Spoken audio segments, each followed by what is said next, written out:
കർത്താവ് പറയുകയാണ്, നിങ്ങൾ ഈ പ്രസൻസിൽ നിങ്ങൾ എപ്പോഴും ആയിരിക്കണം. നിങ്ങൾക്ക് ഒരിക്കലും ഈ പ്രസൻസ് വിട്ടുപോകരുത്. നിങ്ങൾ മൊബൈൽ ഫോൺ ഉപയോഗിക്കുന്നവരാണെങ്കിൽ സോഫ്റ്റ്വെയർ അപ്ഡേറ്റ് എന്ന് ഞാൻ പറഞ്ഞാൽ നിങ്ങൾക്ക് മനസ്സിലാകുമെങ്കിൽ, നിങ്ങളുടെ മൊബൈലിൽ ഉപയോഗിക്കുന്ന സോഫ്റ്റ്വെയറിൻ്റെ അപ്ഡേഷൻ വരുന്നത്, അതാ ആൻഡ്രോയിഡ് ആണെങ്കിൽ ആൻഡ്രോയിഡ്, ഇനി iOS ആണെങ്കിൽ iOS, അവർ നിങ്ങൾക്ക് എന്ത് ചെയ്യുന്ന കമ്പനി നിങ്ങൾക്ക് അടുത്ത സോഫ്റ്റ്വെയർ, അടുത്ത ലെവൽ ഓഫ് സോഫ്റ്റ്വെയർ അയച്ചു തരുമ്പോൾ ആ സോഫ്റ്റ്വെയർ നിങ്ങളുടെ മൊബൈല് സ്വീകരിക്കണമെങ്കിൽ ആ മൊബൈല് ഇന്റർനെറ്റുമായി കണക്റ്റഡ് ആവണം. സോഫ്റ്റ്വെയർ അപ്ഡേറ്റ് വരണമെങ്കിൽ നിങ്ങളുടെ മൊബൈല് ഇന്റർനെറ്റുമായി കണക്റ്റഡ് ആയിരിക്കണം. ഇന്റർനെറ്റുമായി കണക്റ്റഡ് ആയിരുന്നാൽ സോഫ്റ്റ്വെയർ അപ്ഡേറ്റ് വരും. ഇന്ന് നമ്മുടെ ജീവിതത്തിന് ഒരു പുരോഗതി ഉണ്ടാവാത്തതിന്റെ കാരണം എന്തെന്നറിയാമോ? നമ്മൾ ഈ നെറ്റ്വർക്കുമായിട്ട് കണക്റ്റഡ് അല്ല.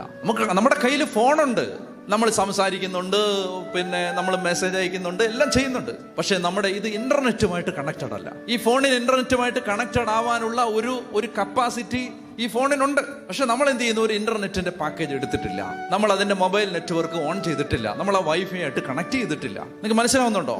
ഒത്തിരി ആളുകളുടെ കയ്യിൽ ഫോണുണ്ട്, പക്ഷെ സോഫ്റ്റ്വെയർ അപ്ഡേറ്റഡ് അല്ല. എന്താ കാരണം? നെറ്റ്വർക്കുമായിട്ട് ഇന്റർനെറ്റുമായിട്ട് കണക്റ്റഡ് അല്ല. അതുകൊണ്ട് ഇത് 10 കൊല്ലമായിട്ട് ഈ ഫോൺ ഉപയോഗിക്കുകയാണ് ആളുകൾ, പക്ഷെ അപ്ഡേറ്റ് ഇല്ല. 10 വർഷം മുമ്പത്തെ സോഫ്റ്റ്വെയർ തന്നെയാണ് ഇപ്പോഴും. പ്രാർത്ഥനാ ജീവിതത്തിൽ ഒരു വളർച്ചയില്ല, വചനത്തിൽ ഒട്ടും ആഴപ്പെട്ടിട്ടില്ല, ദൈവത്തോടുള്ള ബന്ധം ഒട്ടും വളർന്നിട്ടില്ല. ഈശോയെ എന്ന് വിളിക്കുമ്പോൾ സ്നേഹം കൂടിയിട്ടൊന്നുമില്ല. കൂടിയിട്ടില്ലെന്ന് മാത്രമല്ല, കുറഞ്ഞു പോവുകയും ചെയ്തു, വരണ്ടു പോവുകയും ചെയ്തു, തണുത്തു പോവുകയും ചെയ്തു. ദൈവത്തിന്റെ വചനം പറയും, അധർമ്മം വർദ്ധിക്കുന്നതിനാൽ പലരുടെയും സ്നേഹം തണുത്തുറഞ്ഞു പോയി. ഒരു മാറ്റമില്ല. എന്താ സംഭവം? ഇത്രയേ ഉള്ളൂ സംഭവം. സിമ്പിളാണത്, കണക്റ്റഡ് അല്ല. അപ്പൊ എനിക്ക് എൻ്റെ ജീവിതത്തിൽ എനിക്ക് പറയാൻ പറ്റുന്ന ഏറ്റവും ശക്തമായ ബോധ്യങ്ങളിലൊന്നും ഇതാണ്. നമുക്കെന്താ? നമ്മൾ ചുറ്റുപാടൊന്നും നോക്കണ്ട, മനുഷ്യരെ നോക്കണ്ട, നമ്മൾ ഈ ലോകം എന്ത് പറയുന്നു അത് ശ്രദ്ധിക്കണ്ട, നമ്മൾ ഒന്നും നോക്കണ്ട. നമുക്ക് രോഗമോ സഹനമോ പ്രയാസമോ ഇതൊന്നും നമ്മൾ ശ്രദ്ധിക്കണ്ട. ദാരിദ്ര്യമോ ഒറ്റപ്പെടുത്തലോ അപവാദമോ ആക്ഷേപമോ ഇതൊന്നും നമ്മൾ ശ്രദ്ധിക്കണ്ട.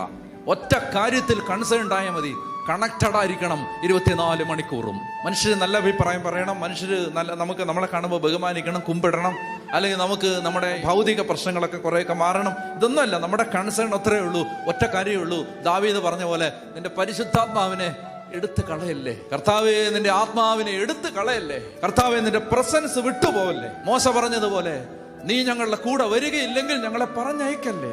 കർത്താവ് ഞങ്ങളുടെ കൂടെ യാത്ര ചെയ്യണേ. ഒരു ആത്മീയ മനുഷ്യന്റെ കൺസേൺ ഇത് മാത്രമേ ഉള്ളൂ, വേറൊന്നുമില്ല.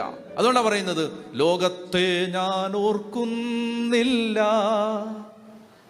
കഷ്ടനഷ്ടമോർക്കുന്നില്ല, എപ്പോഴെൻ്റെ കർത്താവിനെ ഒന്നു കാണാമെന്നേ.